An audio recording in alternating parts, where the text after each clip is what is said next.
the Wilder channels, okay, not supporters, but the Wilder channels. I'm a Wilder supporter. I buy his fights. So the Wilder channels, this is where they have a point.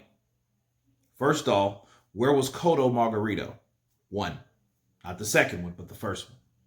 Where was it? It was in Nevada. Who was caught cheating? Antonio Margarito in the state of Nevada.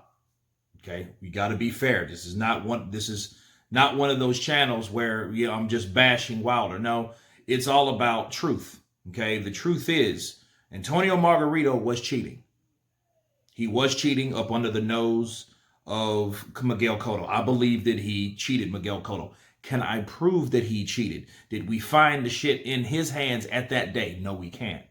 Looking at that those whelps, looking at those the wraps. The wraps were swollen and they were cracked from the many times that plaster of Paris, that's what was caught in Margarito's glove eventually in the Mosley fight that night, before that fight, he had, and it swells up your wraps, okay? And when it swells it up, it makes it heavier. So basically you have loaded fucking gloves. So you're hitting a guy with a cement padding on under some leather. Okay, that's how Cotto's face looked the way it looked. So we can tell them we're not idiots that Cotto was cheated against with Margarito. That's how Margarito's punches were, in time eventually overwhelmed Miguel Cotto, and along with the defense and the height and everything else, where Margarito started to land these punches at will. And the more he landed, the more it had impact on his face. The more it had impact on his face, the harder that inswell hardened. Okay. But that was a time where he was cheating. However, let's continue. The whole procedures in Nevada are designed to prevent just that from happening. So the fact that he said that the gloves were tampered with and something was put in them in Nevada, it's impossible. Mm-hmm. You understand what I'm saying? I do. If this was in Abu Dhabi, let's say, and he made that allegation, which would not be true, jury would deny it and so forth, but would there be a possibility? Yeah, there would be a possibility. But in Nevada, there's no possibility. Yeah. Well, on top of that, you've got Deontay Wilder's other manager and trainer, JD's, was watching Fury get his hands wrapped and gloved up. Exactly correct. There you go. So, now Nevada Athletic Commission, they can have flaws from time to time. We've seen that in the Margarito Cotto fight. But who eventually caught Margarito? The trainer. Okay? So the one thing they leave out is, hey, that's why you have a member of the opposing team that's over there to make sure everything goes the way it goes, to make sure the commission are doing their job. Okay, so ultimately the trainer's job is to protect the fighter and also to protect the integrity of the other fighters, to guarantee that the other fighter ain't pulling any slick bullshit. Okay, that's the only way we can say that. They're trying to push something on them. That's why JD's was there. Okay, and then see the problem with Wilder, it's not consistent.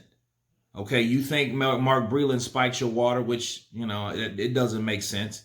Okay, well, if you believed he spiked your water without proving it, because he can't prove that shit. He knows he can't. That's why he said, I believe, right, that Mark Breland allegedly spiked the water or whatever.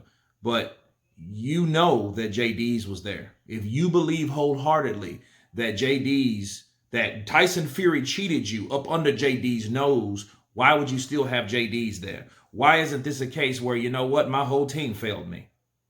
If you're going to, I've been telling you guys, if Deontay Wilder did that shit all wrong, first of all, he shouldn't have came out and said anything about any reason. He should have said, you know what, the whole night was fucked up. My team was fucked up, and that's all it was. I was fucked up. I wasn't prepared. My team wasn't prepared. Obviously, so if Tyson Fury cheated him the way he thinks, his member of his team didn't even catch the shit. So what good is he if he can't even catch things that the guy's doing right under his nose? That means he's incompetent. That means he shouldn't have been there. That means he should have fired him. Okay, that's all that really means at the end of the day.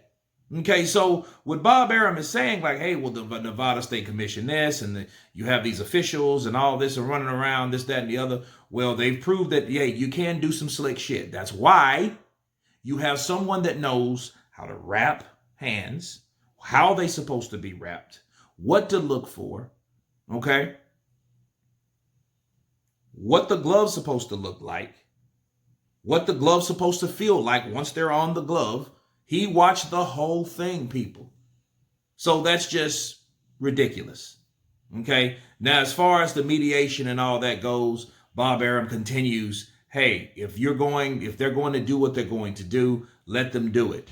You know, but they hold no weight because he said, like himself, I'm a lawyer and I know these things. That contract expired. They can go for arbitration if they want to, but they're going to spend more money with lawyers. Something that Bob Arum tried to prevent them from doing in the first place. He first tried to soothe their mind with Anthony Joshua losing to Pulev. This shit didn't happen. But that he tried to save them money, right? But on top of that, that didn't work. The mediation didn't fucking work, okay? So now the arbitration, they're going to go to that. And they're going to that because the mediation failed.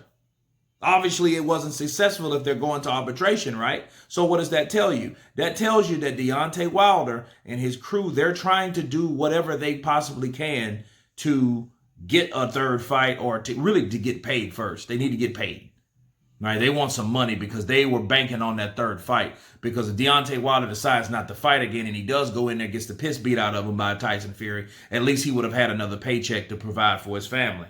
He probably wouldn't have stepped in the ring again or whatever. But because, you know, that's kind of hard. Think about it. If Wilder went in there and fought Fury again and got beat up the same way, it would be that much worse for Wilder. It would have been because it's hard to save face. Then he has to answer to people like, okay, well, what happened now, champ? He beat the shit out of you the same way. I don't think he would have came back to the sport of boxing. He would have pulled a fucking marvelous Marvin Hagler and fucking moved to another country. And start making movies like Hagler did. You know what I mean? Hagler wasn't even embarrassed. He was just more pissed off than anything on the way Sugar Ray Leonard fought. But I digress on that. But no, I don't think he would come back after that. So he was banking on that last paycheck. And because that last fight's not happening, and another fighter, his rival Anthony Joshua, is getting that fight of of all the belts on the line, he's salty and he's bitter in a way. And I get it. You know what I mean? They're trying to do what they can do. And this is the only thing they can do. But anyway, I will leave the link below so you guys can hear the full interview. Leave your comments below. Of course, please subscribe. And you guys been Counterpunch. Peace.